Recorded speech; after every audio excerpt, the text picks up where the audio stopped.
இந்த வெள்ளைச்சோளம் வந்து பாப்கார்ன் மாதிரியே வெடிக்கும். இது வந்து வறுபடுறதுக்கு செவக்க வறுக்கணும், வாசனை வரணும். இப்போ இது பொரிஞ்சிடுச்சு இல்லையா, இதை ஆஃப் பண்ணிட்டு சூடு ஆறின பிறகு மிக்சியில் போட்டு அரைக்கணும். நான் ஒவ்வொரு தானியமாக வறுபட்டு எடுத்துட்ருக்கேன். இப்போ கடைசியாக மக்காச்சோள குருணை போட்டிருக்கேன்னா அது நல்லா செவக்க வாசனை வரும் வரையும் வறுத்த பிறகு கேஸ் ஆஃப் பண்ணிவிட்டு பாதாம், பிஸ்தா, முந்திரி, ஏலக்காய் எல்லாத்தையும் போட்டு ஒரு பிரட்டணும்.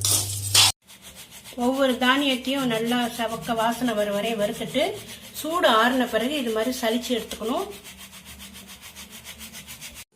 இது மாதிரி நம்மளே வீட்டில் சத்து மாவு செஞ்சு தயார் பண்ணிக்கலாம். கடையில் கொடுத்து வாங்குறத விட நம்ம செய்யறது நல்லா ஹெல்த்தியாகவும் இருக்கும். நமக்கு தேவைப்பட்டதை சேர்த்து நம்ம சத்து மாவு செஞ்சு சாப்பிட்டுக்கலாம். இது மாதிரி மிக்சியில் சரியாக அரைப்படாமல் கடைசியாக கொஞ்சம் குருணை மீறும்.